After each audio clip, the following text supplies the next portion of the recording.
Sorry for the late start. We just wanted to make sure that the 8:30 service had a chance to make its way down here. My name's Tobias Keller. I'm the Vice Chair of Grace Cathedral's Board of Trustee, and I want to welcome you to the Winter Forum season.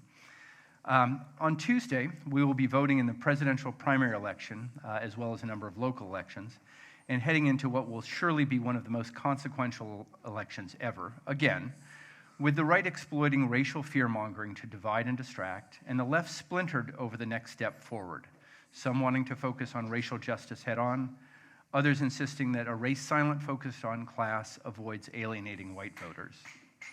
Can either approach, race-forward or colorblind, build the progressive supermajorities necessary to break political gridlock and fundamentally change the country's direction?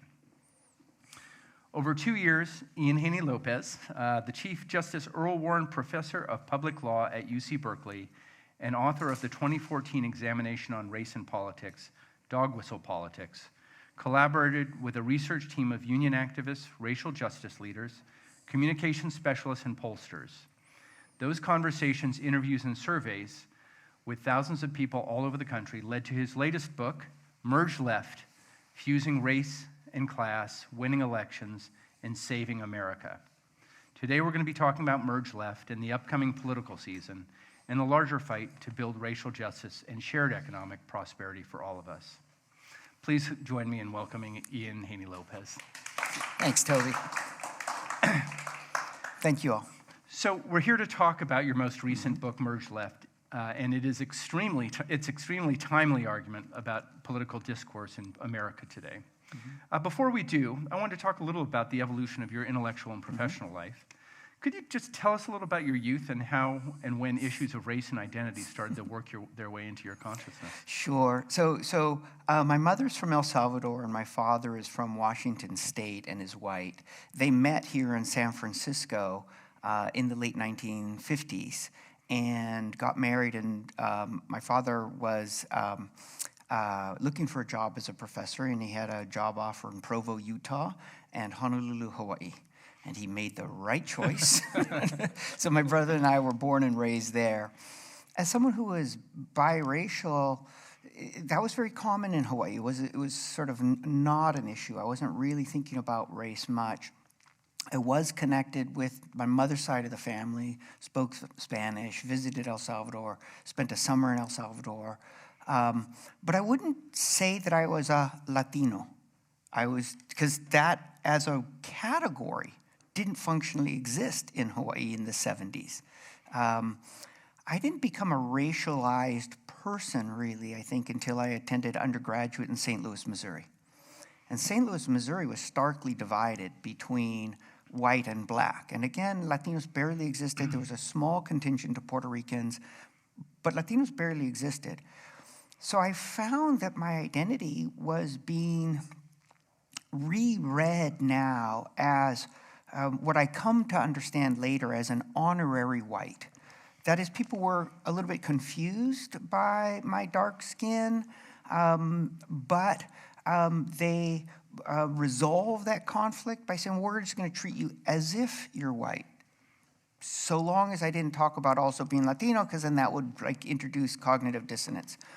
I finally took that head on when I was in graduate school and started using López as part of my last name, because up to that point, I'd just been Ian Haney. And to just give you an example of what a dramatic transformation adding López can provoke. The first paper that I submitted under the last name Haney López, instead of just Haney, came back ungraded with the comment, "Is English your first language?"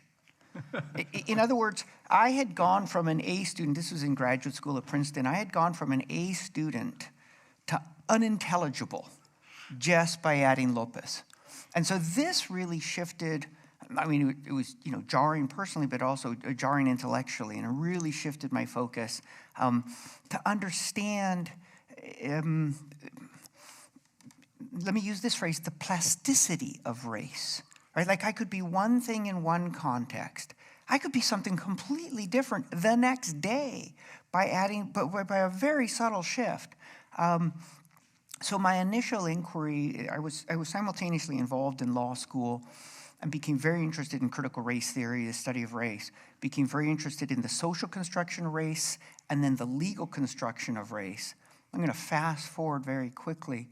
That marked the first decade of my career. I spent another decade trying to figure out equal protection, but in the last decade, or a little bit more, I've really come back to the social construction of race, but with a focus on politics. Race is so relevant, so pervasive.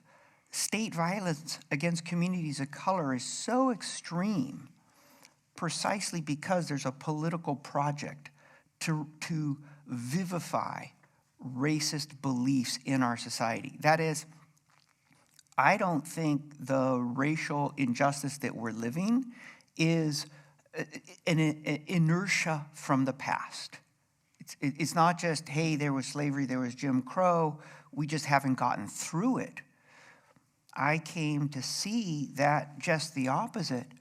Some of the most powerful actors in our society have been investing heavily in stimulating racist beliefs and in turn racist practices. The things are so bad now because race is actively being produced. And I always hesitate when I say race is actively being produced because it's such an academic way of talking. Because there's a heavy investment in racism and in racist violence, right? Like as a strategy, as a theater. That's how I came to this project.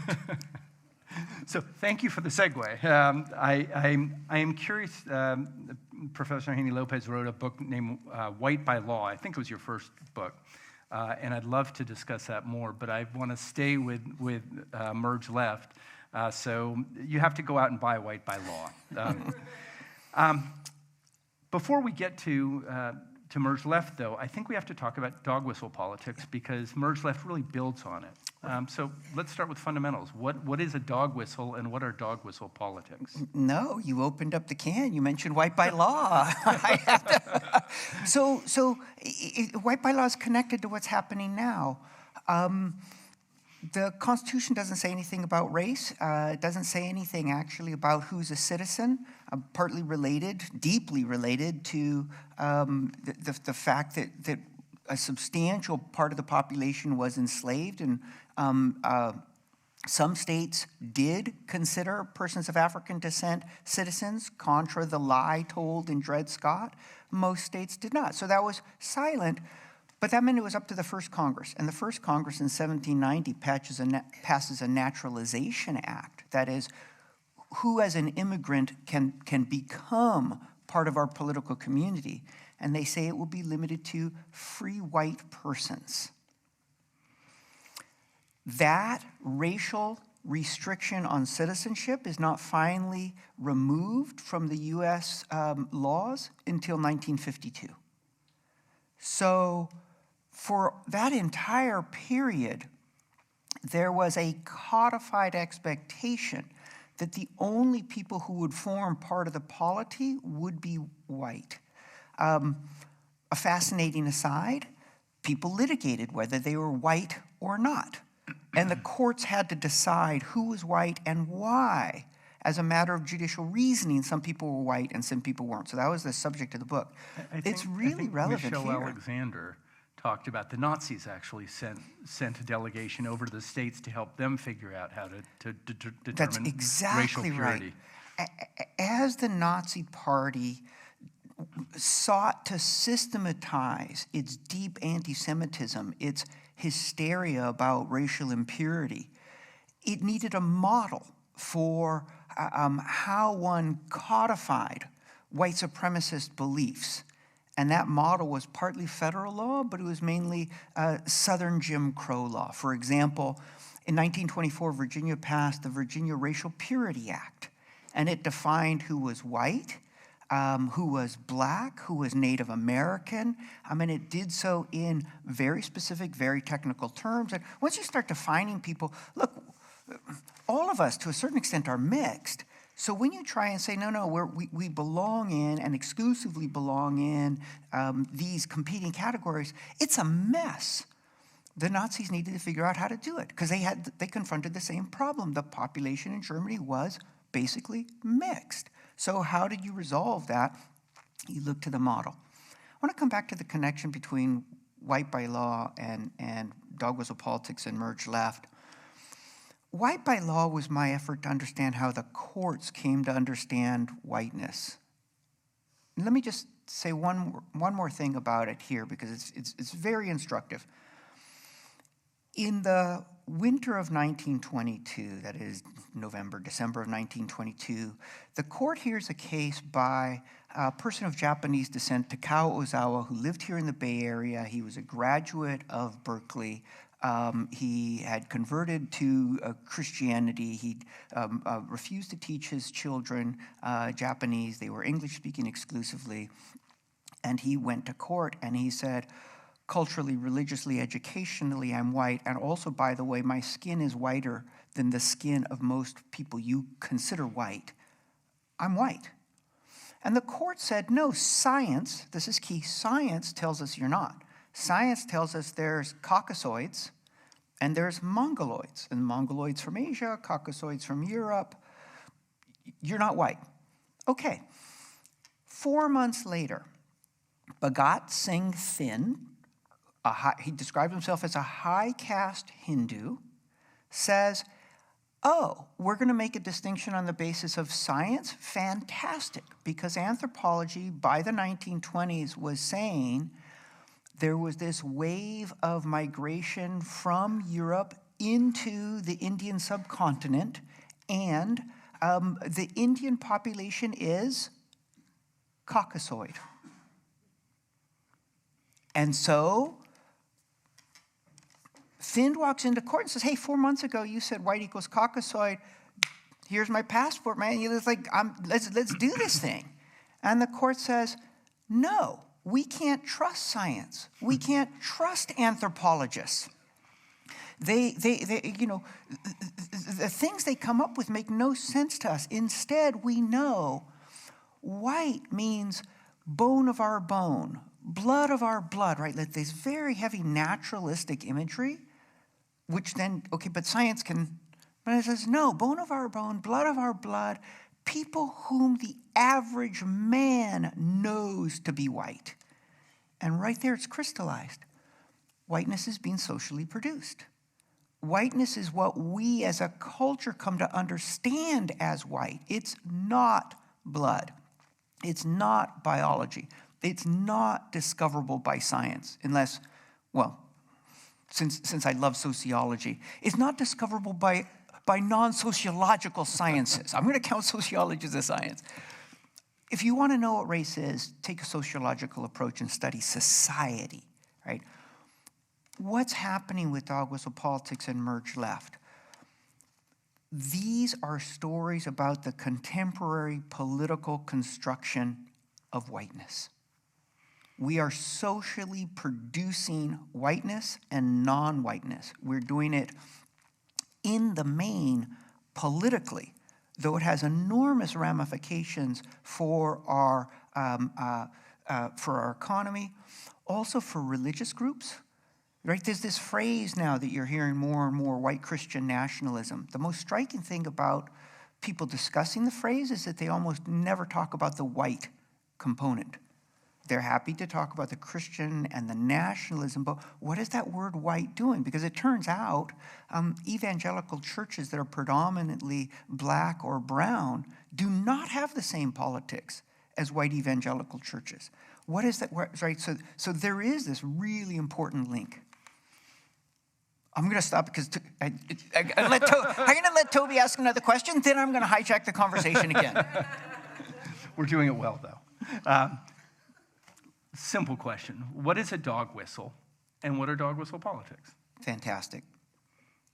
Welfare queens, illegal immigrants, criminal illegals, gangsters, caravan of immigrants, refugees, what about an strapping invasion. Strapping bucks, so there's a phrase that Ronald Reagan used in 1976. He talked about the frustration. He was talking to a political audience, an overwhelmingly white audience, and he was projecting, doing the second person. He says, I know the frustration you feel when you're waiting in line to buy a hamburger and some young buck is ahead of you buying a T-bone steak with welfare, right? And so he was criticized because people knew that the term buck was a Southern term for a strong black man, one who either was resistant to white authority or threatened white women. And so people called that out and said, hey, that's racist. And Reagan said, you're right, I apologize, I misspoke. And he started telling the same story, but talking about some young fellow. And actually, that story helps us understand Dogas of Politics. Dogas of Politics is a way of talking about race that purposefully avoids using a racially identified term. It doesn't refer to white or black. It doesn't use a racial epithet. Doesn't use a term like buck. Let me just list a few others, too, by the way, so that we see that Dogas of Politics isn't exclusively about terms that trigger images of minorities. The homeland, the heartland, the hardworking American, the patriot. Like, if you say those terms to yourself and sort of close your eyes and think about the images that come to mind, the images that come to mind unbidden.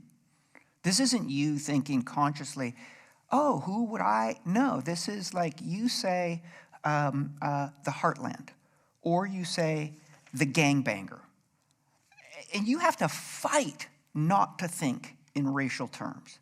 That's Dogas of Politics. It's designed to trigger strong racist beliefs of the sort that just about everybody in this country has internalized, and at the same time, to not use race expressly. Why not use race expressly? Two reasons, and they're very different. One is to allow the politician to deny that he or she is engaging in racial politics.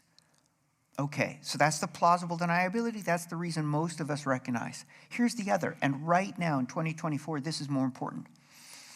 It's to allow the people stampeded by these narratives of racist fear to deny that they themselves are racist.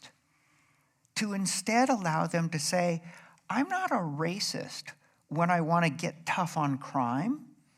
I want to protect women and children and families. I'm not a racist when I want to crack down on immigrant invaders. I believe in law and order and protecting the country. I'm not a racist when I think that we should cut off welfare and prevent people from turning welfare into a hammock. I'm a person who believes in the virtues of hard work. Right? And so this is the dynamic, and this is incredibly important. Dogas of Politics is a way to push the poison of racist stereotypes into the political conversation while allowing most of the people who believe these messages to say to themselves, I'm not racist, I'm a good person, and I'm fighting for esteemed values, patriotism, hard work, law and order, justice, taking care of the vulnerable. That's who I am in this world.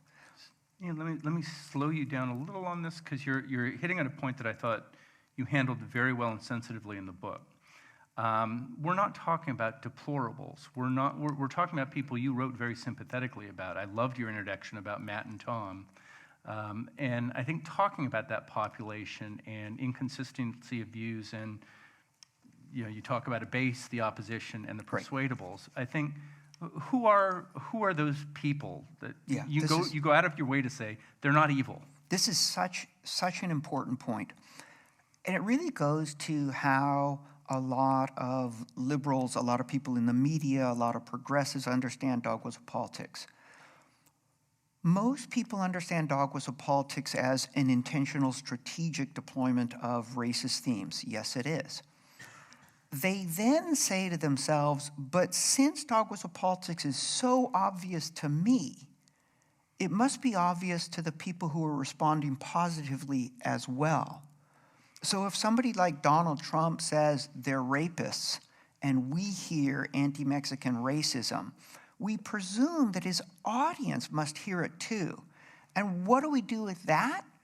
We then condemn the audience. We then describe them as deplorables. We then see the country as divided between the majority of us, but a solid 40 to 45% who hear white supremacist rhetoric and embrace it. And this drives us to think we can't talk to those people. They're immoral, they're ugly, their spirit is damaged. We condemn them. Frankly, I was sympathetic to that point of view. I've taught race and American law. I've taught critical race theory at Berkeley for decades. It wasn't until I began doing this research and really we started conducting focus groups and started talking to people to try and figure out like how they were understanding these racist messages and how they were responding that, epiphany is actually too weak a word to describe sort of how dumbstruck I was. We started talking to people. I give the example in this book, Matt and Tom, two white working class guys in Ohio, right? So I'm like listening to this focus group from Zoom in my Berkeley office, and I'm like, okay, two white working class guys from Ohio, this is gonna be bad. And it was, right? Like they're talking about welfare queens, they're talking about how Cleveland used to be nice, but then the blacks and the Mexicans, and right? So they were saying all the stuff I anticipated. But in addition, they started talking about how they wouldn't want anybody to be hungry. And if they have to pay high taxes so everybody can be fed, they'd support that. And they don't really care what color they are. One of them started talking about how his white child had a black doll and loved a black doll. And he was so moved by that, he took a photo of his son with his black doll and used it as his social media page for Facebook, right? There was something that just really spoke to him of the ideal of a racially egalitarian society in which we really could connect, undivided by hate. And this was the shock. The vast majority of us consciously hold anti-racist values. We believe racism is immoral. We want to connect with people without hatred.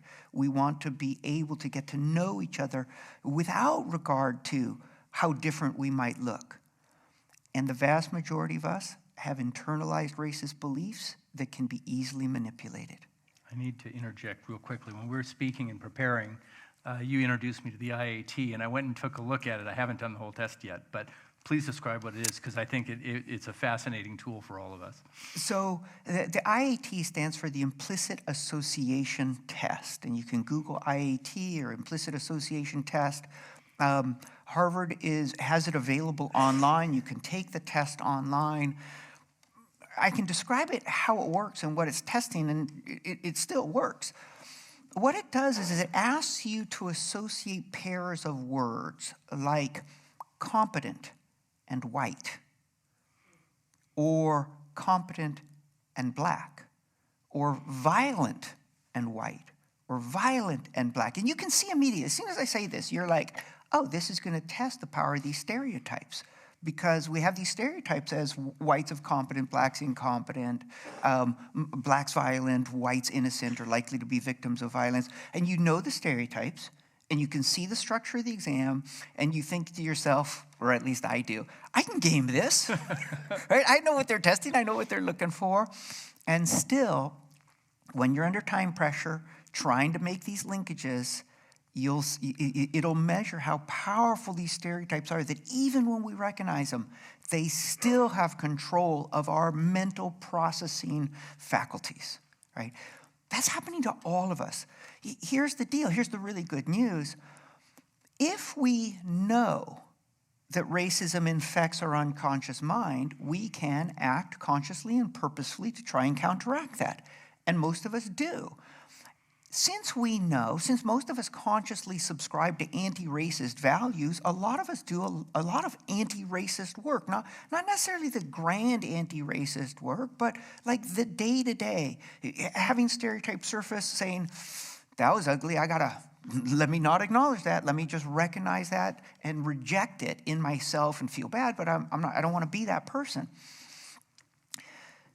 That's especially true for people that have a lot of interracial contact or people that go through higher education, and higher education encourages interracial contact.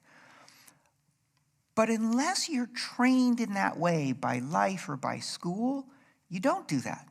Instead, you're bouncing back and forth between a sort of a commitment to anti-racist values and a susceptibility to racist fears. Here's the deal. Dogas of Politics is an effort to convince people that it's their racist fears that will keep them safe and allow them to protect their families. That's the basic message. You're under threat. They're coming to take your job. They're coming to bring explosives. They're coming to replace your language. They're coming to overthrow your God. They're coming with knives. You need to organize your political life around your racist fears that you already have. They're deeply embedded. They're not invented. They're there. So if we're going to counteract that, we need a way to tell people to protect yourself, to take care of your family. You need to believe in your anti-racist commitments, your high ideals of a multiracial egalitarian society. And the question then becomes, how can you convince people that it's their ideals rather than their fears that will keep them safe? As a foundation of what we're about to talk about, if you could just identify, you created 3 categories: the base, the persuadables, the opposition. What are they and how are they relevant to this discussion? Here's the story that the right, which is it used to be the fringe of the Republican Party, but it's now the whole of the Republican Party. It used to be fringe multimillionaire and billionaires, the Scafes, the Coors, the Cokes, but is now sort of spreading. Here's the story they're telling. Fear and resent people of color. Well, why? Okay, but why are they racist? Watch the next move. Hate liberal government, because liberal government coddles these minorities with welfare and refuses to control them with lax criminal law and lax control of the border. Turn against liberal government, and I'm going to put this in parentheses because they never say this. Turn against liberal government, which is the New Deal government that regulates capitalism, that supports unions, that promotes safe workplace environments, that redistributes wealth downward and outward, that funds higher education. Turn against liberal government, again, for culture war reasons. They coddle minorities. They refuse to protect innocent people. Trust instead the marketplace, the job creators, right? So there's 3 elements here. Fear and resent people of color. Hate government. Think Ronald Reagan, right? 9 scariest words in the English language. I'm from the government and I'm here to help. Hate government. Trust the marketplace. So we use those ideas to do a survey of the American electorate. And we asked them a series of questions to elicit their views on people of color, on government, on the marketplace, and on the wealthy. And what we ended up with was 2 opposing coherent worldviews. In one worldview, people of color are dangerous and lazy, government is bad, and the wealthy are wealthy because they work harder and they're job creators. That's 18% of the country. This is in 2020, 18% of the country. Coherent, all 3 of those views. Then we had this other view. Feel warmly towards people of color, believe that government has an important role in creating circumstances in which everybody can thrive, distrust the market, have a sense that the market is rigged and that people are wealthy mainly because of circumstances rather than effort. Right? Okay, that's 23% of us. This is what I would describe as a coherent, progressive worldview. You have 18% here, 23% here. Those numbers are pretty close. You have 59% in the middle. Are they centrist in the way the middle would seem to suggest? No.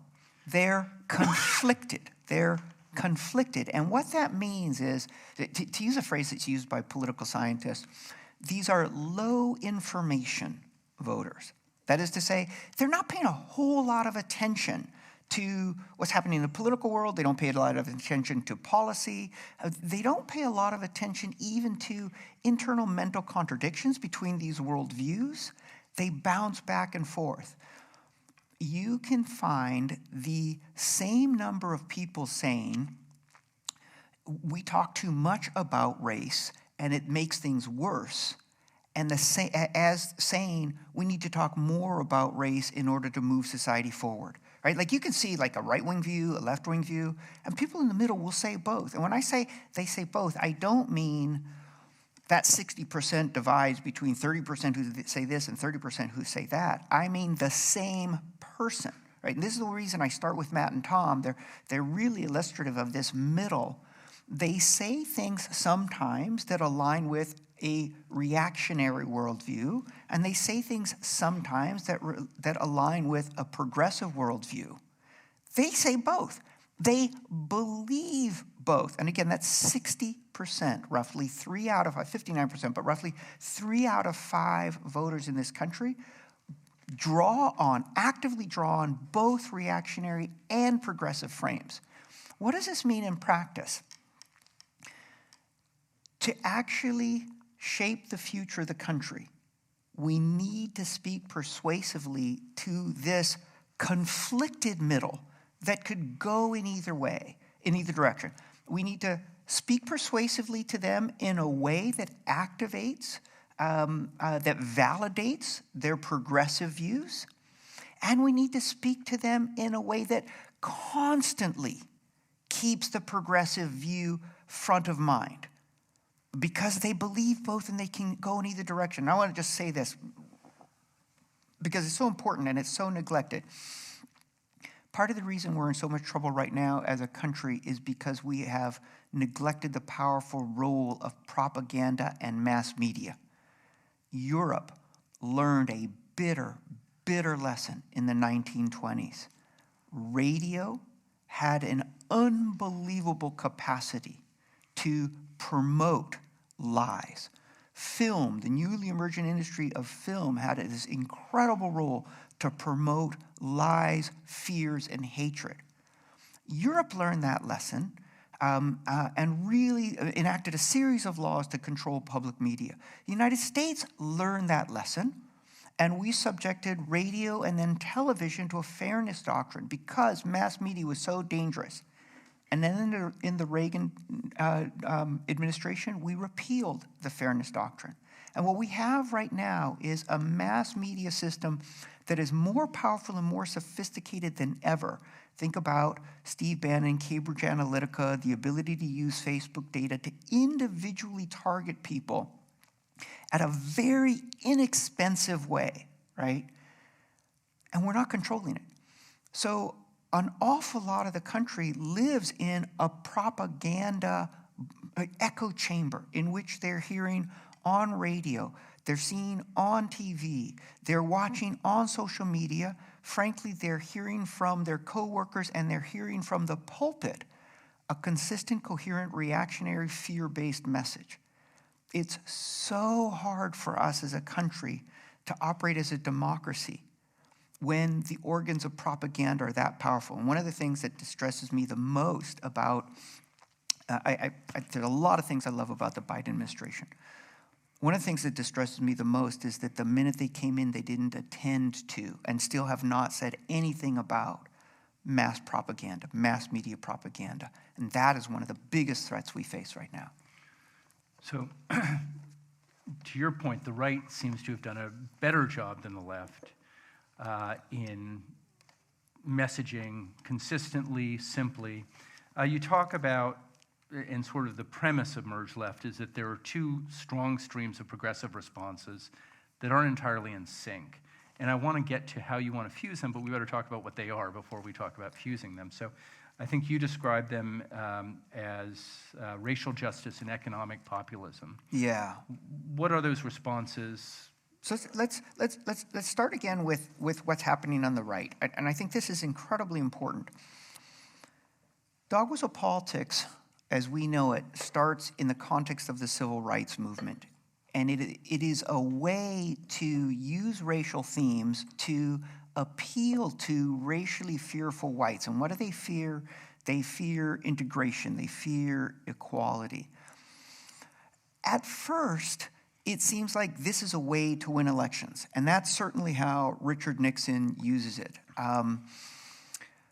But it quickly becomes apparent it's not just a way to win elections, it's a way to break the New Deal coalition. So the New Deal coalition had been the white working class, the labor unions, plus African Americans, plus Northeastern liberals. So you could pull out the labor unions, the white working class. And then it became apparent to the Heritage Foundation and to Reagan that you could use this not just to pull the white working class out of the New Deal coalition, but to demonize the very idea that government should take care of the majority of people, and to resurrect the idea that the appropriate role of government is to facilitate the marketplace, and that it is the people who succeed in the marketplace who should be regarded as the main engines of social progress. Like that was an idea that was popular among the robber barons, and then they produced the Gilded Age and the Great Depression, and people said, well, that was a bunk of. So we don't believe that we should trust the very rich to run our society. We do again. How'd we get there?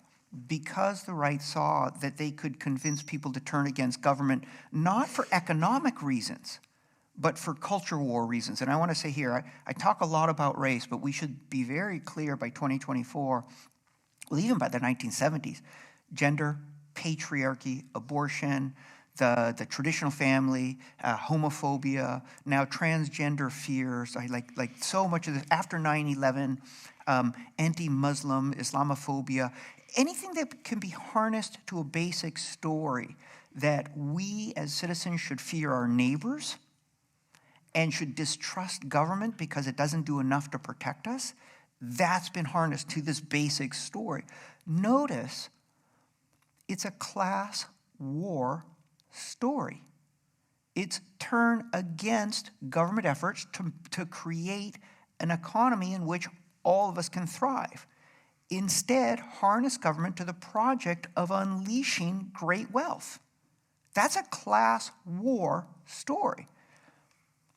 How have Democrats responded? How have progressives responded?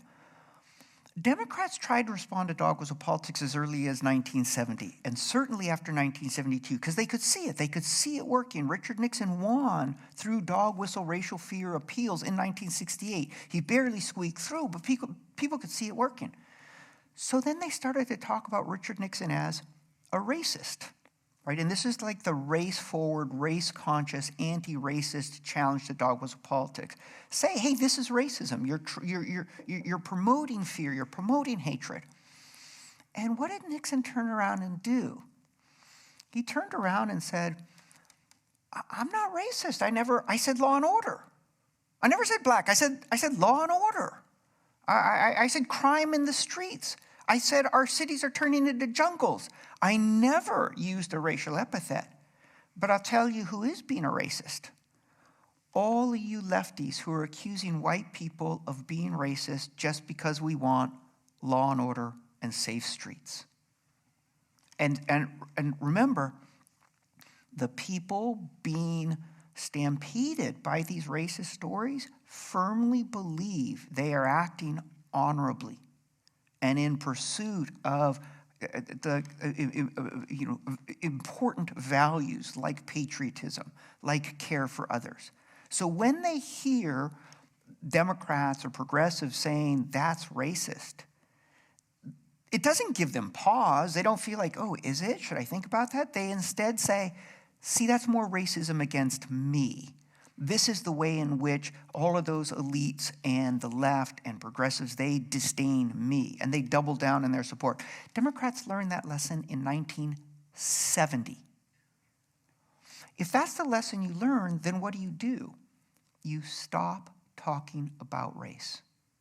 Okay, and so Democrats basically stopped talking about race and start moving away from the civil rights movement in 1970. That wasn't enough to win elections. So what happens with Bill Clinton? Bill Clinton looks around and he says, wow, Reagan, and then, so Reagan runs on dog whistle themes, wins twice. His vice president, Bush, is behind when he's running for election, then trots out the Willie Horton ad, which is all about racial fears of this black rapist and a white couple.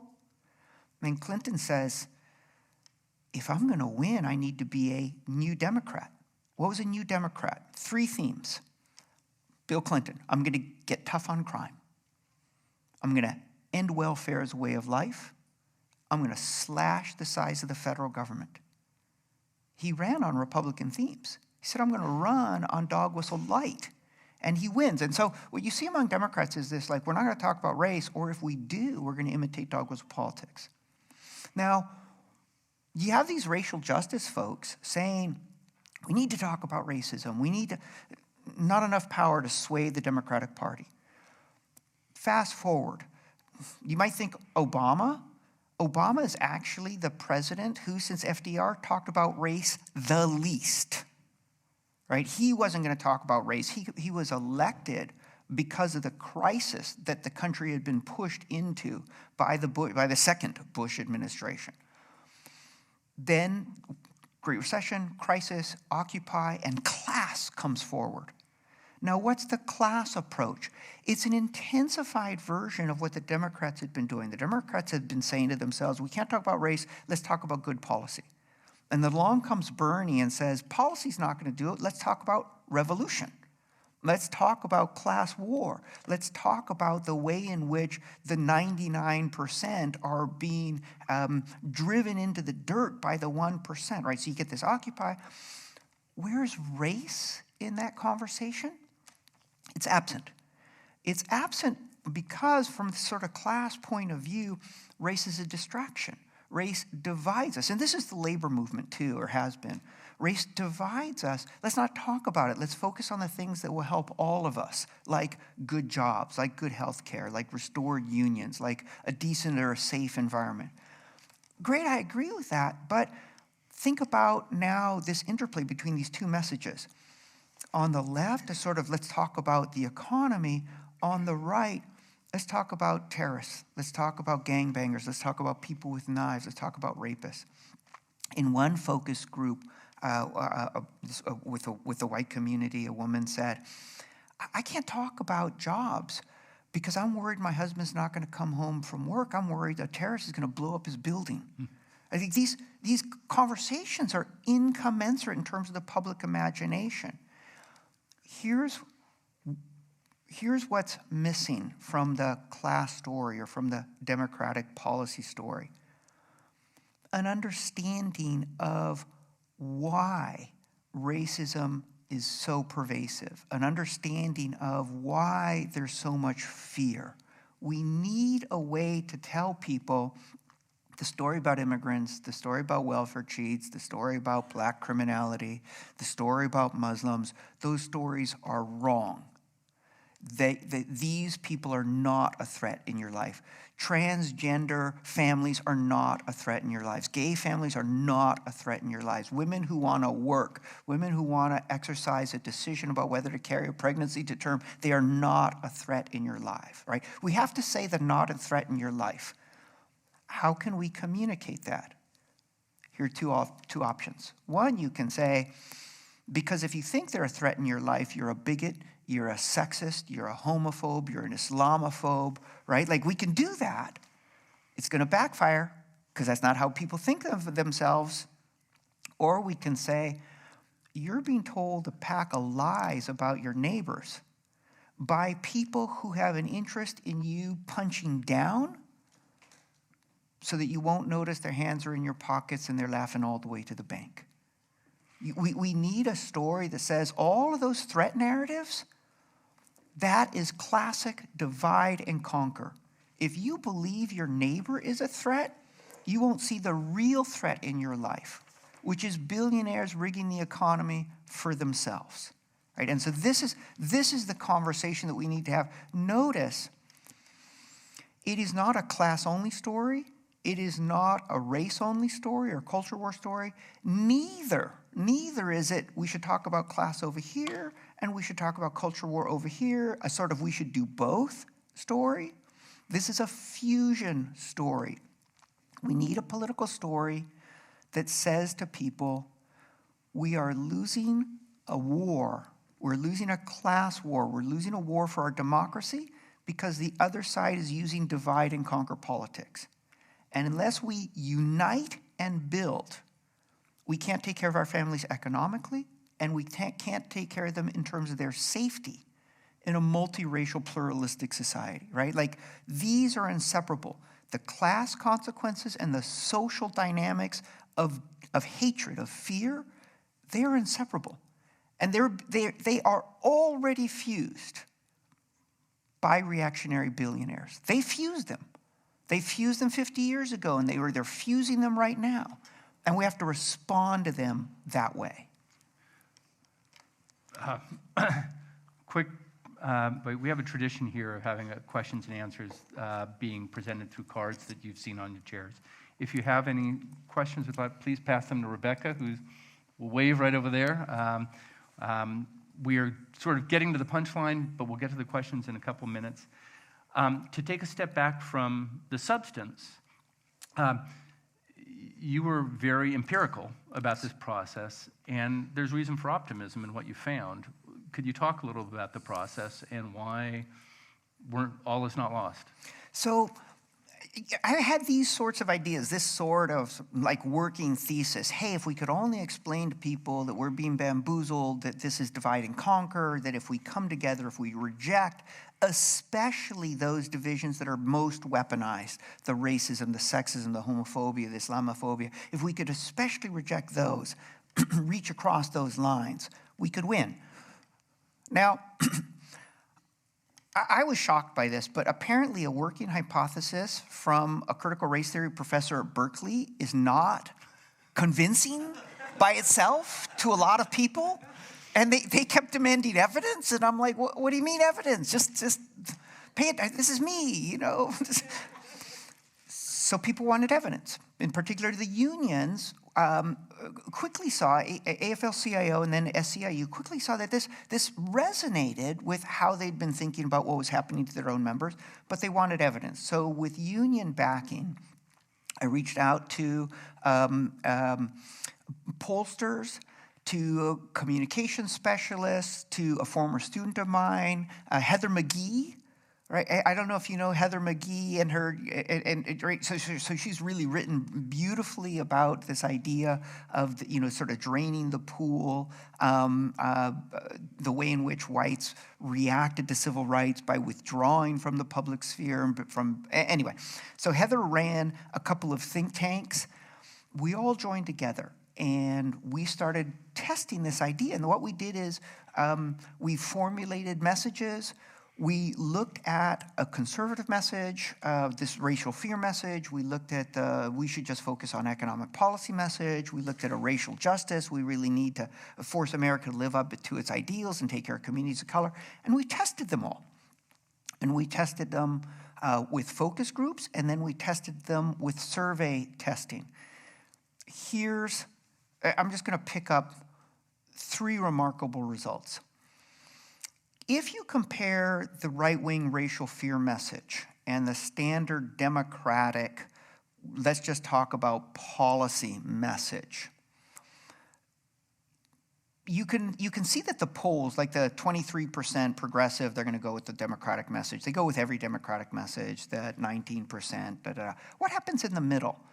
In the middle, it basically splits.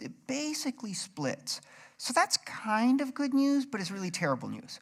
It's kind of good news because it's like, okay, this is, more or less equal. The reason it's terrible news is because we have been gerrymandered in a way that, right, we're seeing over and over again, people are getting elected who don't represent a majority of their state and don't represent a majority of their country. This even split thing isn't going to help us. We need super majorities. We need 60% or more in terms of elections to really change the country's direction. Okay, that's point number 1. Point number 2, the racial justice for minorities message, the least popular message. It loses, and I want to emphasize one point about this. It's very important. It loses even among communities of color. Racial justice activists like the racial justice for communities of color message. Racial justice community members are very nervous by a story that says the problem our country faces is pervasive, entrenched white racism. Your family, your children are not going to succeed in this society. They don't like that message. Here's the good news. We tested 9 race-class fusion messages, 9 of them. Like varied it, like some talking about patriotism, some hard work, some the environment, but 9 different versions. All nine beat the conservative racial fear message. And here's what's really stunning. It's not just that all 9, like it didn't matter what form it took, all of them beat the racial justice message. Beat the racial fear message. And I mean beat the racial fear message with the persuadable middle. I'm talking about that 60%. All 9. It's not just that all 9 won. It's that pollsters understand that there's a familiarity effect, that people believe what they hear a lot. And so the pollster and the communication specialist were telling me, hey, Ian, you're coming into this as a professor. You think this is kind of a heads-up kind of competition of 2 messages. But the truth is, your new message is going to lose. And it's going to lose badly. Don't give up on it. It's just that it takes time. It requires familiarity. No, even with the familiarity effect, the story that we're trying to be divided, if we reject, and we're trying to be divided so that people can rig the system for themselves, if we reject division and build power with each other, we can take care of our families. Everybody believed that, right? And so it was a really, really powerful good news. You can ask me the bad news question? I wasn't, no. Well, but we'll skip the bad news then. What's the bad news? Here's the bad news. This story about race as a divide and conquer weapon really depends on us taking seriously the idea that we are in the midst of a class war, that there's been this massive intentional effort to dismantle a social welfare government, the New Deal government, to re-rig the rules of the economy and to transfer wealth from almost all of us up to the economic stratosphere. You have to be able to see that, because it's only when you see that that you can recognize, or I should switch racial terms here. Why might white people in super majority numbers join an anti-racist movement? Join a multiracial coalition. 10 or 15% of white people will join a multiracial coalition because morally they think it's the right thing to do. You won't get supermajority numbers unless white people think they need to do it to save their own families. How can you convince the majority of white people that they need to join a multiracial coalition, that they need to invest in a multiracial democracy, if you can't talk to them about the way in which racism has destroyed the economic and environmental conditions for their own families? You need to be able to say, we've lost so much economically in terms of the revived unfairness of the economic system in this country. We've created a predatory economic system in this country over the last 50 years because people have been pushed to subscribe to racist beliefs. You need to say that, right? So one source of bad news. Many of our political leaders are quite resistant to saying or acknowledging that there's been a 50-year class war that the working class and the middle class has basically lost. And why might they be resistant to saying it? They're all part of the 1%. They're doing pretty well. Frankly, I suspect we're part of the 1%, right? Like a lot of us are doing well, but we have to see what's actually happening economically to the vast majority. Here's the other bad news. This is the other big challenge. the racism against people of color, the state violence against people of color, and I have in mind mass incarceration, I have in mind police killing of black people, I have in mind the militarization of the border.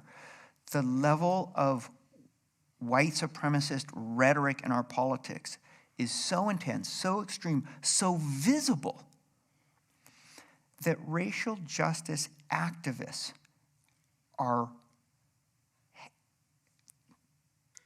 they're enraged, they're traumatized, they're fearful, they're deeply pessimistic, and they're pretty darn resistant to an analysis that says our future depends upon a multiracial coalition in which whites are equal and valued members. They're resistant to it because they don't believe it can happen. They're resistant to it because there's an incredible distrust of the white majority, right? And so the good news, the message can work.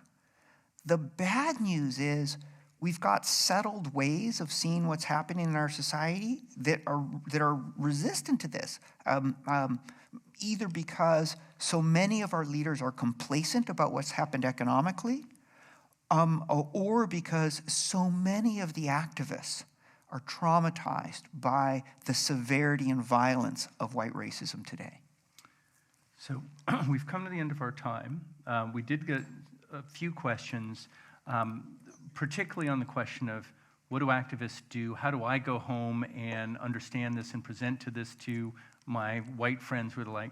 And just in a moment or two, if you could describe, I know that you've got some follow-up materials that are available if people are interested. Absolutely. My last comments really highlighted the core problem. The core problem, I think, is that we need a paradigm change.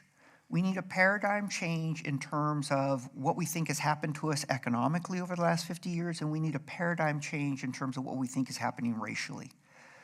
Racism is not just white domination of non-white people.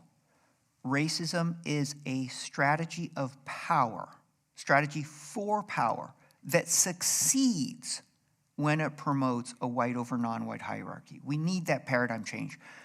You all know, a paradigm change doesn't happen the first time you hear it, nor the second, nor the third. You need to practice it. You need to say it. You need to think about it. You need to debate it, right? I mean, they say about paradigms, you need to walk through it 7 times before you can change your way of thinking and really internalize it. So obviously, my book is for sale in the back of the room. This would be a start. But what I did after I did this book is I created an online free web course.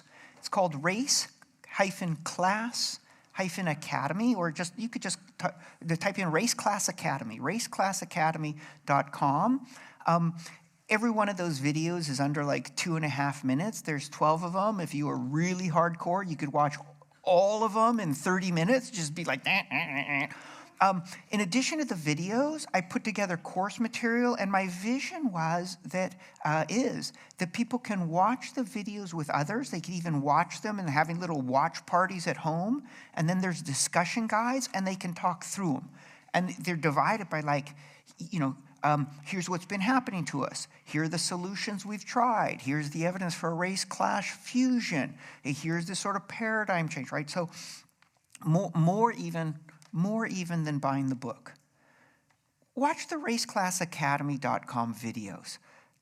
Share it with others. Talk about it with others. Work first on that paradigm change. If you make the paradigm change, then the sort of messaging that this tests will be obvious, will be evident. Of course, if we're being intentionally divided through things like racial hate, we need to respond with racial love, not just as a moral issue, but to save our economy, to save our democracy, frankly, to save our environment. Right? Like that. Think about how radical that claim is.